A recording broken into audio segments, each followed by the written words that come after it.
First card ನನಗೆ 5 of swords ಬಂದಿದೆ. 5 of swords it self is A fighting card ಅಂತ ಹೇಳ್ತೀವಿ.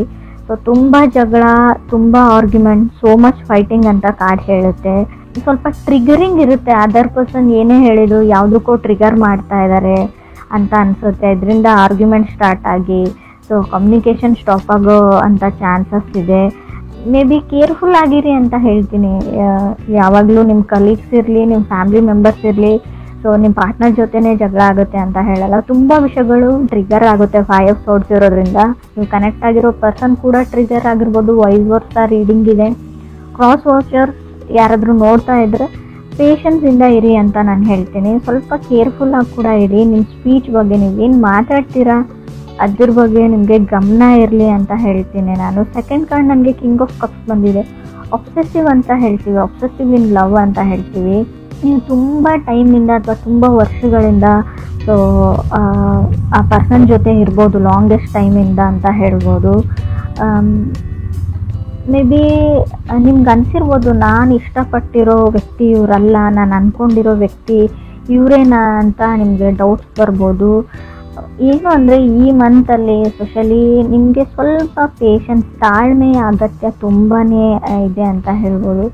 ಮೇ ಬಿ ತುಂಬ ಅವರು ಟ್ರಿಗರ್ ಮಾಡ್ಬೋದು ನಿಮಗೆ ಜಗಳಕ್ಕೆ, ಅಥವಾ ಅವ್ರಿಗೆ ಗೊತ್ತಿಲ್ಲದೇ ನಿಮ್ಗೆ ಹರ್ಟ್ ಮಾಡ್ಬೋದು. ಹರ್ಟ್ಫುಲ್ ವರ್ಡ್ಸ್ ಅಂತ ಹೇಳ್ತಾ ಇದೆ ಕಾರ್ಡು. ಥರ್ಡ್ ಕಾರ್ಡ್ ನನಗೆ ಏಸ್ ಆಫ್ ಪೆಂಟಿಕಲ್ಸ್ ಬಂದಿದೆ. ಮೇ ಬಿ ಹಣನೂ ಇಶ್ಯೂ ಆಗಿರ್ಬೋದು, ನಿಮಗೆ ಹಣಕಾಸಿನ ವಿಚಾರದಲ್ಲೂ ಜಗಳ ಆಗಿರ್ಬೋದು. ಮೇ ಬಿ ಕೆಲವ್ರಿಗೆ ಏಸ್ ಆಫ್ ಪೆಂಟಿಕಲ್ಸ್ ಅಂದರೆ ಒನ್ ಮೋರ್ ಚಾನ್ಸ್ ಅಂತ ಹೇಳ್ತೀವಿ. ನೀವು ಯಾರಿಗಾದ್ರೂ ಇನ್ನೊಂದು ಚಾನ್ಸ್ ಕೊಡ್ತೀನಿ ಅಂತ ಡಿಸೈಡ್ ಮಾಡಿರ್ಬೋದು, ಅಥವಾ ಅದರ್ ಪರ್ಸನ್ ನಿಮಗೆ. ಸೊ ಕೊಡಲ್ಲ ಅಂದರೂ ಕೂಡ ace of pentacles one more chance ಕೊಡ್ಬೋದು, ನೀವು ಇನ್ನೊಂದು ಚಾನ್ಸ್ ಕೊಟ್ಟು ನೋಡ್ಬೋದು ಅಂತ ಹೇಳುತ್ತೆ card. Because you love the person ಅಂತ ಕೂಡ ಕಾರ್ಡೇ ಹೇಳ್ತಾ ಇದೆ. ಕ್ರಾಸ್ ವಾಚರ್ಸ್ ನೋಡ್ತಾ ಇದ್ರು ಕೂಡ ಋಷಿಯವರಿಗೆ ನೀವು ಒನ್ ಮೋರ್ ಇನ್ನೊಂದು ಅವಕಾಶನ ಕೊಡಬಹುದು ಅಂತ ಕಾರ್ಡ್ ಹೇಳುತ್ತೆ. ಫೋರ್ತ್ ಕಾರ್ಡ್ ನನಗೆ 9 ಆಫ್ ವಾಂಡ್ಸ್ ಬಂದಿದೆ. 9 ಆಫ್ ವಾಂಡ್ಸ್ ಅಂದರೆ fighting in the war zone ಅಂತ ಹೇಳ್ತೀವಿ. ಬರೀ ಜಗಳ, ನಿಮ್ಮ ಫ್ಯಾಮಿಲಿ ಮೆಂಬರ್ಸ್ ಅವ್ರ ಫ್ಯಾಮಿಲಿ ಮೆಂಬರ್ಸ್ ನಡುವೆನೂ ಜಗಳ ಆಗ್ಬೋದು. ಸೊ ರಿಯಲ್ ಎಸ್ಟೇಟ್ ವ್ಯವಹಾರನ ಮಾಡಬೇಡಿ ಅಂತ ಹೇಳ್ತೀವಿ. ಅದರಿಂದ ಕೂಡ ಜಗಳ ಸ್ಟಾರ್ಟ್ ಆಗ್ಬೋದು. ಈ ಹಣಕಾಸಿನ ವಿಚಾರದಲ್ಲಿ ಸ್ವಲ್ಪ ದೊಡ್ಡ ಮಟ್ಟದ ಟೆನ್ಷನ್ ಕೂಡ ನಿಮಗೆ ಬರ್ಬೋದು. ಹಾಗೆ ಕೂಡ ನಿಮ್ಮ ಮದುವೆ ಫಿಕ್ಸ್ ಆಗಿದ್ದರೆ, ಎಂಗೇಜ್ಮೆಂಟ್ ನಡೀತಾ ಇದ್ರು ಕೂಡ ಅಲ್ಲಿ ಗಲಾಟೆಗಳಾಗ್ಬೋದು ಸಂಬಂಧಿಕರ ಮಧ್ಯೆ, ರಿಲೇಟಿವ್ಸ್ ಮಧ್ಯೆ ಅಂತ ಕೂಡ ಆ ಕಾರ್ಡ್ ಹೇಳ್ತಾ ಇದೆ. ಫಿಫ್ತ್ ಕಾರ್ಡ್ ನನಗೆ 9 ಆಫ್ ವಾಂಡ್ಸ್ ಬಂದಿದೆ.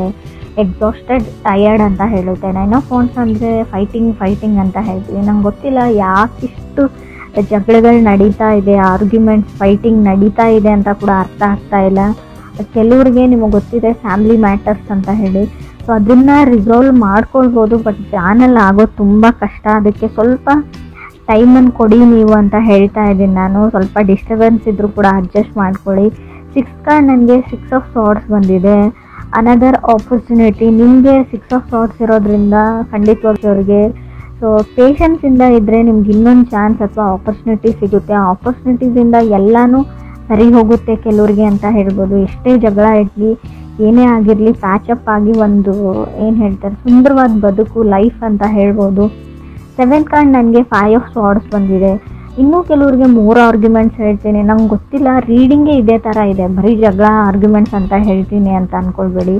Fighting for a wrong reason ಅಂತ ಹೇಳುತ್ತೆ. ನೀವು ಅಥವಾ ಅದರ್ ಪರ್ಸನ್ನು ಒಂದು ತಪ್ಪಾದ ಕಾರಣಕ್ಕೆ ನೀವು ಜಗಳ ಆಡ್ತಾ ಇದ್ದೀರಾ. 5 ಆಫ್ ಸಾರ್ಟ್ಸ್ ಇರೋದ್ರಿಂದ ಸ್ವಲ್ಪ ಯೋಚನೆ ಮಾಡಿ, ಪೇಷನ್ಸಿಂದ ನೋಡಿ, ನಾನು ಸರಿ ಇದ್ದೀನಾ, ನಾನು ಮಾತಾಡೋ ವಿಷಯ ಸರಿ ಇದೆಯಾ, ನಾನು ಆರ್ಗ್ಯುಮೆಂಟ್ ಮಾಡ್ತಾ ಇರೋ ಟಾಪಿಕ್ ಯಾವ ಥರ ಇದೆ, ಸಿಚುವೇಶನ್ ಸರಿಯಾಗಿದೆಯಾ ಅಂತ ಯೋಚನೆ ಮಾಡಿ. ಈ 8th ಕಾರ್ಡ್ ನನಗೆ 6 ಆಫ್ ವಾಂಡ್ಸ್ ಬಂದಿದೆ. Quick to exit. ತುಂಬ ಬೇಗ ನಾನು ಬಿಟ್ಬಿಡ್ತೀನಿ, ನಾನು ಸಪ್ರೇಟ್ ಆಗಿಬಿಡ್ತೀನಿ, ಡಿವೋರ್ಸ್ ತೊಗೊಂಡ್ಬಿಡೋಣ ಅಂತೀರಾ ನೀವು ಅಥವಾ ಅದರ್ ಪರ್ಸನ್. ಅವ್ರಿಗೆ ನಿಮಗೆ ಬ್ಲೇಮ್ ಬರುತ್ತೆ ಅಂತ ಹೇಳ್ಬೋದು. ಬಟ್ ಇಬ್ಬರದ್ದು ಫಾಲ್ಟ್ ಇದೆ. Both people have A fault ಅಂತ ಕಾರ್ಡ್ ಹೇಳ್ತಾ ಇದೆ. ಮೇ ಬಿ ಅದರ್ ಪರ್ಸನ್ ನಿಮ್ಮನ್ನು ಇಗ್ನೋರ್ ಮಾಡ್ಬೋದು, ಬ್ಲೇಮ್ ಎಲ್ಲ ನಿಮ್ಮ ಮೇಲೆ ಹಾಕ್ಬೋದು, ತಪ್ಪೆಲ್ಲ ನಿಮ್ಮದೇ ಅಂತ ಕೂಡ ಅನ್ಬೋದು. ಸ್ವಲ್ಪ ದಿನ ಸುಮ್ಮನಾಗಿ ಅಂತ ಹೇಳ್ತೀನಿ ನಾನು. 9th card ace of wands ಬಂದಿದೆ. ಇಗ್ನೋರ್ ಮಾಡ್ತಾ ಇದ್ದಾರೆ. Doing silent treatment. ನೀವೆಷ್ಟೇ ಕಾಲ್ ಮಾಡಿ, ಮೆಸೇಜ್ ಮಾಡಿ, ರೆಸ್ಪಾನ್ಸ್ ಮಾಡಲ್ಲ, ಕಾಲ್ ಪಿಕ್ ಮಾಡ್ತಾ ಇಲ್ಲ ಅಂತ ಕೂಡ ನಿಮ್ಮ ಕಂಪ್ಲೇಂಟ್ ಇರ್ಬೋದು, ಅಥವಾ ನೀವು ಈ ಥರ ಮಾಡ್ತಾ ಇರ್ಬೋದು, ಅದರ್ ಪರ್ಸನ್ಗೆ ಇಗ್ನೋರ್ ಮಾಡ್ತಾ ಇರ್ಬೋದು ಅಂತ ಕಾರ್ಡ್ ಹೇಳ್ತಾ ಇದೆ. 10th ಕಾರ್ಡ್ ನನಗೆ 4 ಆಫ್ ಪೆಂಟಿಕಲ್ಸ್ ಬಂದಿದೆ, 11th ಹರ್ಮೆಟ್ ಕಾರ್ಡ್ ಬಂದಿದೆ. ನೋ ಕಮ್ಯುನಿಕೇಷನ್ ಅಂತ ಹೇಳುತ್ತೆ. ಕಮ್ಯುನಿಕೇಷನ್ ಇರಲ್ಲ, ತುಂಬ ಸೆನ್ಸಿಟಿವ್ ಇದ್ದಾರೆ ಪರ್ಸನ್. ಮೇ ಬಿ ನಾನಿಲ್ವಾ ಅಂತ ನೀವು ಕೇಳ್ಬೋದು, ಬಟ್ ನೀವು ಕನೆಕ್ಟ್ ಆಗಿರೋ ವ್ಯಕ್ತಿ ತುಂಬ ಸೆನ್ಸಿಟಿವ್ ಪರ್ಸನ್ ಅಂತ ಹೇಳ್ಬೋದು. ಚಿಕ್ಕ ಪುಟ್ಟ ವಿಷಯಕ್ಕೂ ತುಂಬ ಸೆನ್ಸಿಟಿವ್ ಆಗ್ತಾರೆ ಅವರು. ಹರ್ಮೆಟ್ ಕಾರ್ಡ್ ಬಂದಿರೋದ್ರಿಂದ ಡಿಪ್ರೆಷನ್ ಅಂತ ಹೇಳ್ತೀನಿ ನಾನು, ಆ್ಯಂಗ್ಸೈಟಿ, ತುಂಬ ಆತಂಕದಲ್ಲಿ ಇರ್ತಾರೆ ಅವರು ಅಥವಾ ನೀವು. ಸೋಲ್ ಸರ್ಚಿಂಗ್ ಅಂತ ಕೂಡ ನಾವು ಕರಿತೀವಿ ಇದನ್ನು. ನಾನು ಒಂಟಿ ಆಗಿದ್ದೀನಿ, ನನಗೆ ಯಾರೂ ಇಲ್ಲ ಅಂತ ಲೋನ್ಲಿನೆಸ್ ಕೂಡ ಫೀಲ್ ಆಗ್ಬೋದು ನಿಮಗೂ ಅಥವಾ ಅದರ್ ಪರ್ಸನ್ಗೂ. 12th ಕಾರ್ಡ್ ನನಗೆ 8 ಆಫ್ ಕಪ್ಸ್ ಬಂದಿದೆ. ನೀವು ಕೂಡ ತುಂಬ ಟಯರ್ಡ್ ಆಗಿ ಅಂತ ಹೇಳ್ಬೋದು. ಪೇಷನ್ಸ್ ಇಸ್ ಎವ್ರಿಥಿಂಗ್ ಅಂತ ಕಾರ್ಡ್ ಹೇಳುತ್ತೆ. ಆರ್ಗ್ಯುಮೆಂಟಿಗೆ ಹೋಗಬೇಡಿ ಅಂತ ಹೇಳ್ತೀನಿ. ನೋ ಟೈಮ್ ಫಾರ್ ಆರ್ಗ್ಯುಮೆಂಟ್ ಅಂತ ಇಟ್ಕೊಂಡಿರಿ ನೀವು ಮನಸ್ಸಲ್ಲಿ. ಸೊ ಇಗ್ನೋರೆನ್ಸ್ ಕೂಡ ಇದೆ. 13 ಕಾರ್ಡ್ ನನಗೆ 2 ಆಫ್ ಸಾರ್ಡ್ಸ್ ಬಂದಿದೆ. ಆದಷ್ಟು ನೀವು ಇಗ್ನೋರ್ ಮಾಡೋದಾದರೆ ಪರ್ಸನ್ ಅಲ್ಲ, ಸಿಚುವೇಶನ್ನ ಇಗ್ನೋರ್ ಮಾಡಿ ಅಂತ ಹೇಳ್ತೀನಿ. ಸೊ 2 ಪೀಪಲ್ ಇನ್ವಾಲ್ವ್ಡ್, 2 ಆಫ್ ಸಾರ್ಡ್ಸ್ ಇರೋದ್ರಿಂದ ಖಂಡಿತವಾಗ್ಲೂ ಏನೇ ಮಾಡಿ ಶಬ್ವರೆಗೂ ಆರ್ಗ್ಯುಮೆಂಟ್ಸ್ ಬಿಲ್ಡಪ್ ಆಗ್ತಾನೇ ಹೋಗುತ್ತೆ. ಹರ್ಮೆಂಟ್ ಕಾರ್ಡ್ ಇರೋದ್ರಿಂದ ಅವ್ರದ್ದು ನಿಮ್ಮ ಮನೆ ನಡುವೆ ಮಾತುಕತೆ ಅಥವಾ ನಿಮ್ಮ ಮಧ್ಯೆ ಕಮ್ಯುನಿಕೇಷನ್ ಸ್ಟಾಪ್ ಆಗ್ಬೋದು ಅಂತ ಕೂಡ ಕಾರ್ಡ್ ಹೇಳುತ್ತೆ. ಸೈಲೆಂಟ್ ಟ್ರೀಟ್ಮೆಂಟ್ ಅಂತ ಕೂಡ ನಾವು ಕರಿತೀವಿ.